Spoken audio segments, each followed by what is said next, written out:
बुढ़ापे में माँ बाप भी अब बच्चे हो गए हैं। आज मैं अपने ईश्वर और गुरु जी से दोनों हाथ जोड़कर आज तक की अपनी सभी गलतियों के लिए जो अनजाने में ही सही की गई होगी उनके लिए माफ़ी मांगता हूँ। और आप सब से भी यही कहना चाहूँगा कि हम सब जानबूझकर कभी किसी को तकलीफ नहीं देते हैं, फिर भी गलतियाँ तो कई बार करते ही हैं। इसलिए जब हम किसी को दुख देते हैं तो उसका भुगतान हमें ही करना होता है, बस समय नहीं पता होता है और भुगतान गलती से 100 गुना बड़ा होता है। और यह बात भी सच है कि गलती समय पर समझ कम ही आती है, जब आती है तो समय निकल चुका होता है। साथ ही कर्मों का हिसाब सबको किसी न किसी रूप में चुकाना ही पड़ता है। जब समझ आती है तो बहुत देर हो चुकी होती है।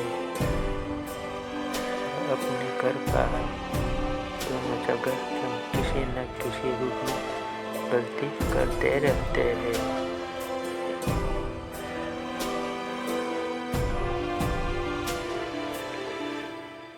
अपने गुरु में दूसरे की भावनाओं की कदर करना भूल जाते हैं।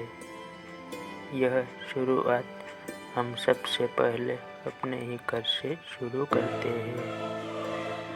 हम अपने बड़े बुजुर्गों के साथ अच्छा व्यवहार नहीं करते, उनकी बातों को न समझकर उन पर हमेशा चिल्लाते हैं।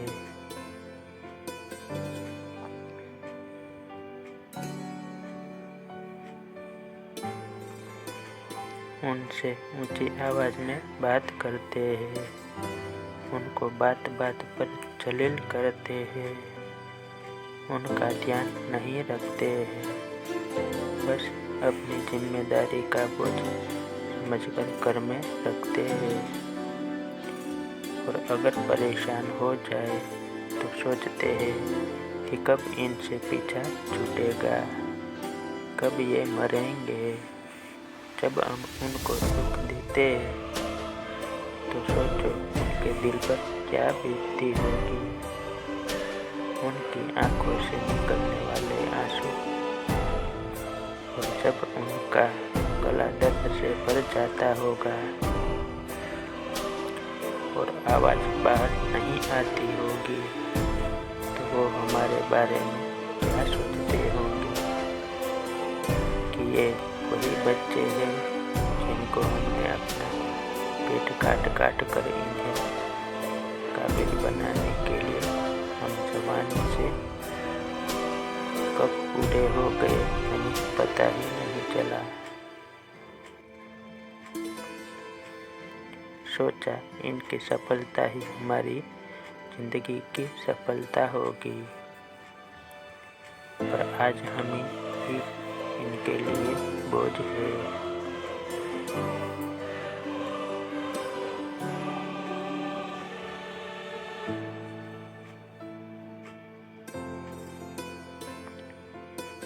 भगवान हमें ऐसी जिंदगी से अच्छा है कि मौत मिल जाए, क्योंकि इंसान सिर्फ हारता ही अपने बच्चों और अपनों से है।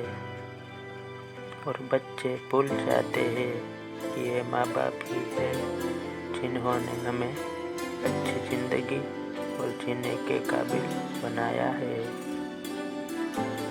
हम जितना प्यार अपने बच्चों से करते हैं, क्या उतना प्यार अपने बूढ़े माँ बाप से भी करते हैं? शायद 95% नहीं होगा, क्योंकि माँ बाप पर कम ही लोग ध्यान देते हैं और जिम्मेदारी न के बराबर समझते हैं।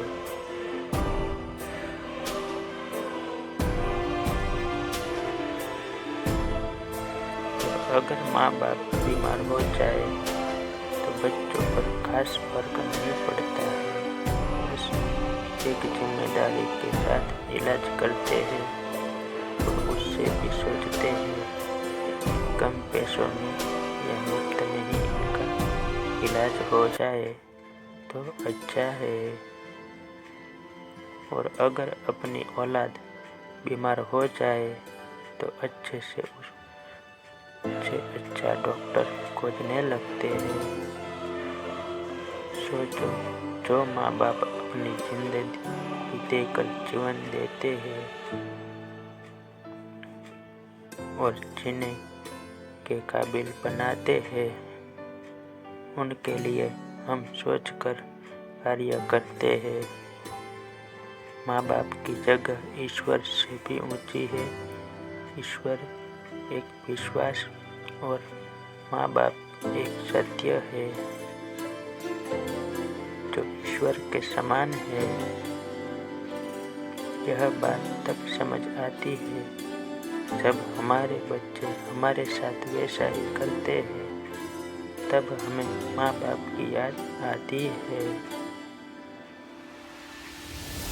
इसलिए माँ बाप का दिल मत दुखाओ। साथ में किसी भी इंसान का, चाहे बच्चा, बूढ़ा, कोई भी हो, किसी को बुरा मत कहो।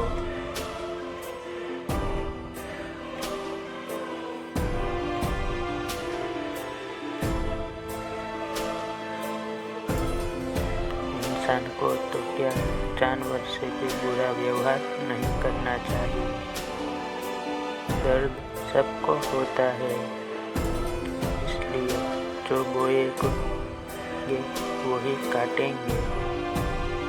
यही सृष्टि का नियम है। कर्म ही फल है, खट्टा या मीठा, मान या अपमान, समय समय पर सब यही मिलता है। जिस प्रकार कड़ी की सुई घूमती है और उसी रूप में पैसा और औलाद कड़ी की सुई के चक्कर के समान है। बात समझ देर से आती है।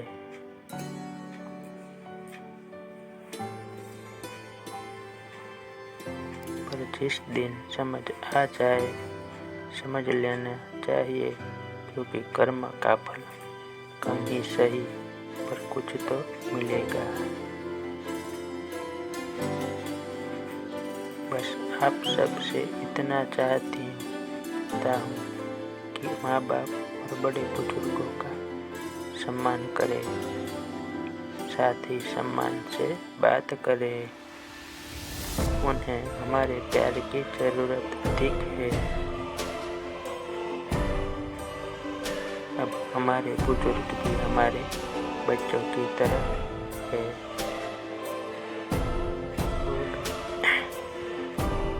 अपने बच्चों की तरह उनका ध्यान दिल से रखें, तभी उनकी आत्मा दिल से आशीर्वाद देगी। और यह हमारा कर्तव्य भी है।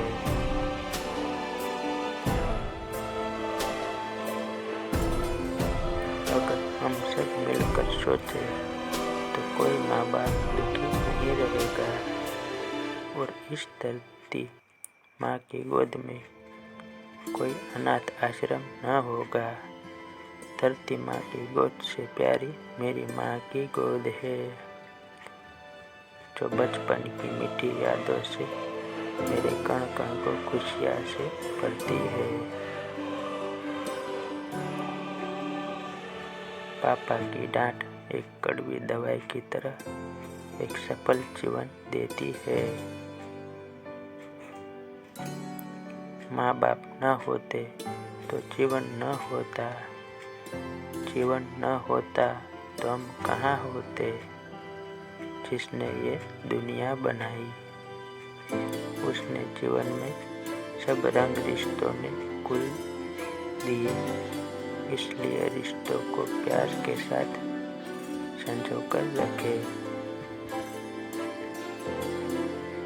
रिश्ते प्यार के भूखे के समान होते हैं।